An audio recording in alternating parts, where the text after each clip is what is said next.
Alright, the last video of my schedule preview. So, getting right into it, Game 9.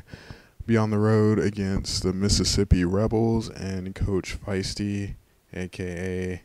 LGF, Loyal Gator Fan, a.k.a. Tebow Lover. Whichever of the three you like to call him.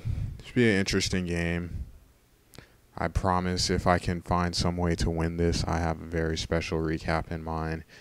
Being a Kentucky fan and not being exactly the biggest fan of Florida, and already knowing that there's a really good chance that I'm going to get the tar beat out of me when that game comes. But going into the game, it starts the back half of the schedule. On paper, it's supposed to be easier. We'll see how that turns out. But we know we'll get a heavy dose of the run. They've got a stud running back. Capable of doing a lot. Doesn't have the best hands out the backfield, but seeing how I don't really have a physical defense here in Lexington, I'm sure he'll find a way to make an impact on the game. And then, they've got a good defense. They're fast. They get after the ball well. They've got a pretty strong unit up front, and we're going to have to be careful where we put the ball. I'm not sure. I've never played Feisty before, so I'm not sure if he's a zone guy or not, but if he is and that pressure up front gets in, we're going to have our hands full. So basically, we're going to have to find spots to sit in the zone. We're going to have to get separation, and we're going to have to be able to run the ball to get ourselves in third and short situations. So game 10 will be at home against a somewhat familiar foe in T-ball. We played a couple times in the past. The last game was a very close one, a come-from-behind victory with Fresno over Idaho. Playing in the Dome was a very good game. So I'm familiar with his style a little bit too. Vanderbilt has been a thorn in my side since being in NDL. I've only played him twice, but Chusker gave me a scare. I believe it was the season that I did go 12-0. Had to have a come-from-behind win. Or actually, not take that back. It was 2 seasons before. Had quite the scare against Vanderbilt, so I know they're capable of hanging with anybody. Good defense, good defensive unit, and very fast. Get after the ball. The big thing for us is going to be trying to negate the big plays on defense, because we have a tendency to give them up in this game. That can get us in a lot of trouble, because Vanderbilt has a lot of options. They can pass the ball. They've got good receiving core. They've got good running back, and they've got a dual threat quarterback. So definitely we'll have to be aware of what's going on the field at all times. And the same thing, turnovers have been our undoing in most of our games. So we're going to have to do our best to put the ball up where only our guys can get it. And they'll be policed by Richardson in the back of the secondary. So pressure's on us to not turn the ball over, and then when we do have it, to hit a few big plays ourselves and try to get an early lead and see if we can sit on it. So the last 2 games, the last block of the season at home against Dre. I've only played once, but it was a very interesting game.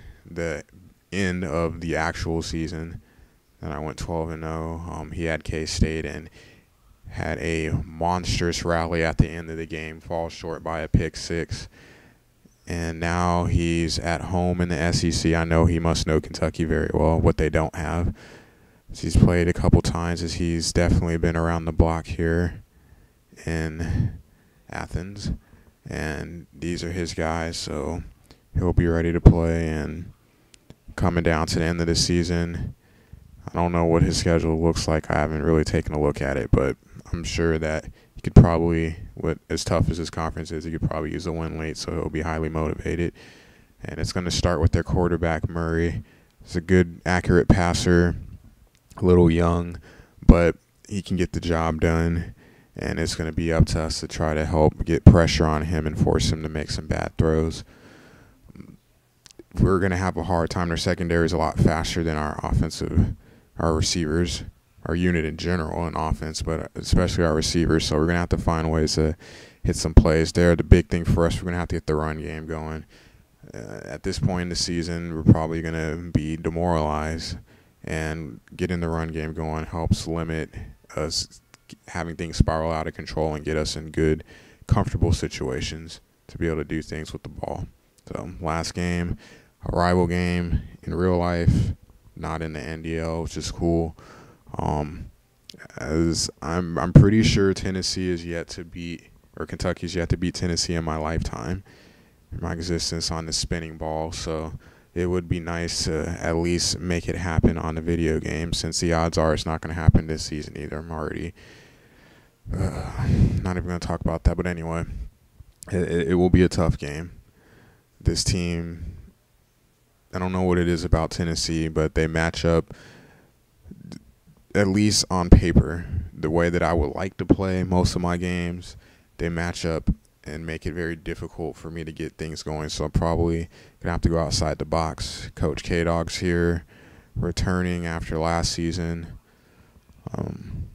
We've had a couple games in the past, probably more than a couple. I know we've had a couple of rival games when I was in Nebraska and he had Mizzou. I almost want to say that he had CU one season, but don't quote me on that. I'm too lazy to look it up now. It's already edited that clip for the vid, so I can do it. But when you get to rival games, you really don't. You can throw everything out the window. All it's going to come down to is who makes plays. These teams are pretty as close to even as you're going to get grade-wise with anybody with Kentucky that's in this conference. So really all it comes down to is who can make the plays, who can get the momentum, who can keep it the longest, who's going to win the turnover battle, who's going to be able to put themselves in positive situations to take advantage down the field, all the little things that you look for in the games. So with that, that is the end of my season preview. Nothing on Kentucky's roster. Not really that interested. They're not a great team, so I know I have good players throughout, but now that this is done, I can work on what I would really like to get done, so try to get this done before the season starts. But for now, signing out.